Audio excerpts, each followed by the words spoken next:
बिस्मिल्लाहिर्रहमानिर्रहीम। अस्सलाम वालेकुम नाज़रीन, आप यूट्यूब चैनल देख रहे हैं, मैं इमरान खान हूँ।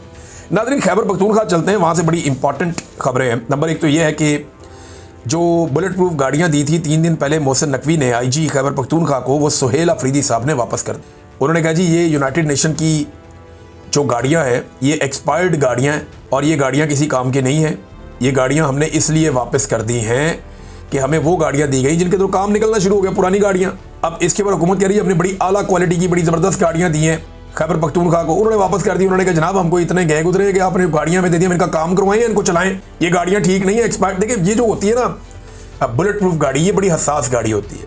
वो मैंने एक रखी है तो मुझे आइडिया है, वो पुरानी गाड़ी है बहुत, इतनी महंगी मैं अफोर्ड नहीं कर सकता नई गाड़ी, तो मैं पुरानी थी मेरे पास। तो मेरे वालिद ऑटोमोबाइल इंजीनियर हैं, वो रोजाना कोई ना कोई उसका काम करते ही रहते थे। यानी कोई ना कोई बंदा आया होता था, वो कोई ना कोई काम उसका कर ही रहा होता था, कोई ना कोई पुर्जा उसका निकल रहा होता था, कोई नया डाल ही रहा होता था, कोई ना कोई चीज़ उसकी रिपेयर होने के लिए गई होती थी। तो ये क्योंकि बहुत वजनी गाड़ी होती है, ये जितनी मर्जी अच्छी गाड़ी हो इसका काम निकलता रहता है। ये पुरानी हो जाए तो ये फिर वो आप ऑपरेशनल कामों के अंदर इसको इस्तेमाल नहीं कर सकते, ज़्यादा पुरानी हो जाए तो ये अब उनको इस तरह की गाड़ियाँ दे दी गई, तो उन्होंने एहतजाजन वापस कर दी। जनाब ये आप हमें समझते क्या है। तो उन्होंने जो खैबर पख्तूनख्वा के चीफ मिनिस्टर सुहेल अफरीदी उन्होंने वापस कर दी और साथ ही उन्होंने ऐलान किया कि जुमे को वो चारसद्दा में जा रहे हैं, हफ्ते को खैबर एजेंसी में जा रहे हैं कन्वेंशंस करने के लिए, और एतवार को करक में जा रहे हैं कन्वेंशंस करने के लिए, और जरगा का अलग से ऐलान किया हुआ है सुहेल अफरीदी ने। तो ये बड़ी एक्टिविटीज़ हैं जो होने जा रही हैं खैबर पख्तूनख्वा में। अब ये कोई इतनी एस्टेब्लिशमेंट को पसंद नहीं आएगी, और उनके ऊपर सुहेल अफरीदी पे एक प्रोपेगेंडा ये किया जा रहा है कि वो कोई लॉ एंड ऑर्डर की मीटिंग थी जिसमें उसने शमूलियत नहीं की तो उसने बड़ा जुल्म किया। तो सुहेल अफरीदी ने बताया कि जनाब ये लॉ एंड ऑर्डर की नहीं थी मीटिंग, बल्कि ये जो मीटिंग थी ये 2 चीज़ों पे थी, वो दोनों चीज़ें उन्होंने बताई। एक तो मीटिंग जो थी वो फूड सिक्योरिटी पे थी और दूसरा अफगान मुहाजिरीन पे थी, इसमें लॉ एंड ऑर्डर का मसला नहीं था। और वैसे भी जुनैद अकबर ने कहा कि जी आप जितनी मर्जी मरतबा बुलाएं हम नहीं जाएंगे जब तक कि इमरान खान की मुलाकात सुहेल अफरीदी से नहीं करवाई जाएगी।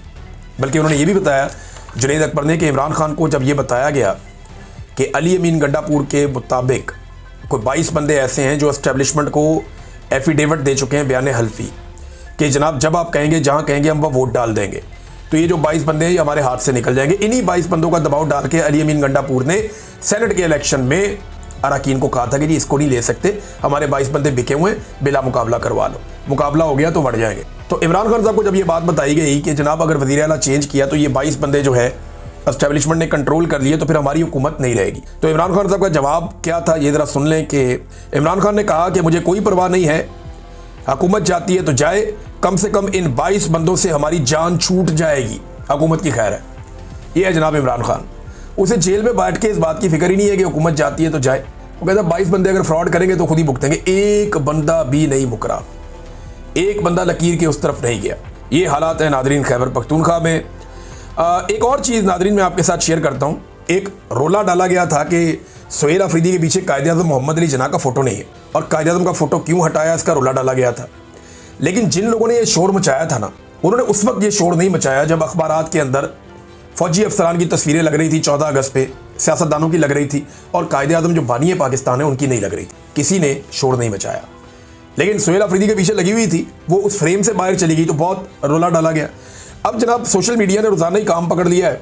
जरदारी अपने दफ्तर में बैठे, शहबाज शरीफ बैठे, मरियम, बिलावल, मुराद, कोई भी बैठे अपने अपने ऑफिस में, तो मुरादली शाह बैठे, कोई भी, तो वो तस्वीर निकाल के लगा देते हैं जनाब इस तस्वीर में कहाँ है कायदे आज़म।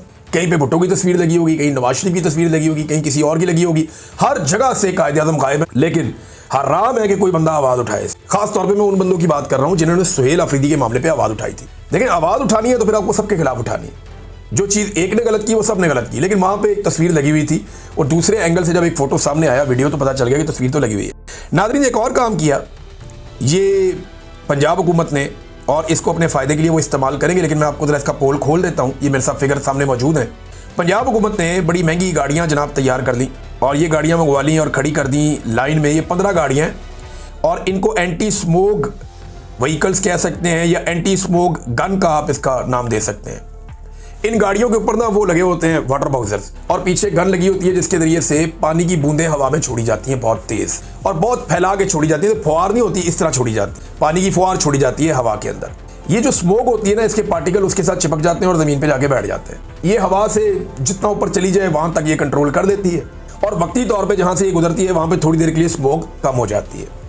ये 15 गाड़ियाँ ला के दिखावा किया गया जनाब, हमने बहुत बड़ा कारनामा कर दिया। ये 15 गाड़ियाँ लाहौर का एक टाउन भी नहीं, एक इलाका भी नहीं, एक यूनियन काउंसिल भी नहीं संभाल सकती। 15 गाड़ियाँ लाहौर का एक यूनियन काउंसिल कंट्रोल नहीं कर सकती। तो लाहौर के अंदर एक एक टाउन में कितने कितने यूनियन काउंसिल्स हैं और टोटल 60 टाउन्स हैं लाहौर में जो मैंने लास्ट पढ़ा था।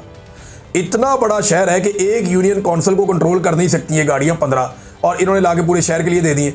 ये 150 गाड़ियों की बजाय 500 गाड़ियाँ भी रहे ना फिर भी नहीं हो सकता लाहौर में स्मोक का कंट्रोल।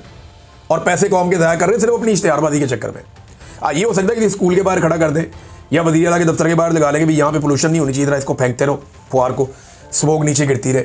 या एक कोई असेंबली के बाहर कर दो या कोई एक हाई कोर्ट के बाहर कर दो, थोड़ा सा वहाँ पे ज़रा थोड़ा माहौल बन जाए, सफाई सुथराई हो जाए। लेकिन देखिए इसमें चंद चीज़ें, एक तो इसमें लेबर लगती है, इसमें पानी बहुत ज़्यादा ज़ाया होता है। आपके पास पानी की पहले किल्लत है, आप ये कर लें, पानी इसमें ज़ाया होता है, लेबर लगती है, पैसा लगता है। तो आपका पैसा तो बहुत लगेगा ये काम करने, इसको चलाने के लिए भी पैसा होता है, इसको खरीदने के लिए भी पैसा होता है। लेकिन क्या ये काम करता है? ये मॉडल पहले अपनाया गया था दिल्ली में, इंडिया में। वहाँ बहुत सीरियस इशू है पोल्यूशन का। दिल्ली ने इसके ऊपर चंद सालों से काम किया और उन्होंने बहुत सारी जगहों पर ये लगाए। उनकी बेशतर मशीनें ख़राब हो गई और उनके पास नतीजा ये है कि इसको कामयाब नहीं करार दिया जा सकता वहाँ पे। यानी अभी मैंने खोला, ये मैं एयर क्वालिटी इंडेक्स निकाल के मैंने इसको रिसर्च कर लिया। दिल्ली में जो इस वक्त एयर क्वालिटी इंडेक्स है वो 590 और ख़तरनाक हद तक ज़्यादा है। दूसरा शहर लाहौर है, तीसरा कोलकाता है, चौथा जो है वो ताशकंद है उज़्बेकिस्तान का, पाँचवा मुंबई है, छठा कराची है। तो हमारे शहरों की तो बेड़ा ही गर्क है और हमारे शहर जो ख़तरनाक हद तक जो है वो अनहेल्दी है रहने के लिए। अब क्या ये जो गन्स हैं या एंटी स्मोक गन्स, ये जब दिल्ली में काम नहीं कर रही, वो आज भी दुनिया में पोल्यूशन में नंबर 1 शहर है, तो पाकिस्तान में कैसे काम करे? ये सिर्फ एक दिखावा है, दिखाने के लिए लेकर आए। जितनी देर इसको चलाएंगे उतनी देर के लिए थोड़ा सा ये माहौल बनेगा, इसको बंद करेंगे 2 घंटे के बाद वही सिचुएशन होगी। कोई फ़र्क नहीं पड़ता इससे। इसका फ़र्क पड़ेगा जब तक आप पॉलिसी को तब्दील नहीं करेंगे। आपको बहुत बड़े पैमाने पर प्लांटेशन करनी चाहिए। आपको जितनी भी जहरीली गैसें छोड़ने वाले आपके छोटे बड़े यूनिट्स हैं उन सबको बंद करना चाहिए। पाकिस्तान में सख्त कवानीन बनाकर उनको अप्लाई करना चाहिए। ये बरतानिया में लोग बताते हैं कि पहले बहुत ज़्यादा स्मोक होती, बड़े बुरे हालात होते थे, और आज बेहतरीन है। किसी जगह पे ज़रा भी प्रॉब्लम नहीं है, बिल्कुल हेल्दी यहाँ पे एयर है। पूरी दुनिया के अंदर और बहुत सारी जगहों में बड़ी ज़बरदस्त है। पाकिस्तान में कई इलाके हैं जहाँ पे हवा बहुत अच्छी है। तो आपको ये देखना पड़ेगा कि आपने कौन से इक़दामात लेने हैं और ये फौरी तौर पर हो नहीं सकता। बहरहाल दिखावा है, शुरू तो इन्होंने कर दिया है, पैसा कौम का ज़ाया करते जा रहे हैं क्योंकि इनके ऊपर भी ये मरीम नवाज़ के फ़ोटो चिपका देंगे और क्या करेंगे। फ़ोटो गर्दी के अलावा इनको आता ही क्या है। अब तक के लिए इतना ही, अपना ख्याल रखिएगा, अपने इस चैनल का भी। अल्लाह।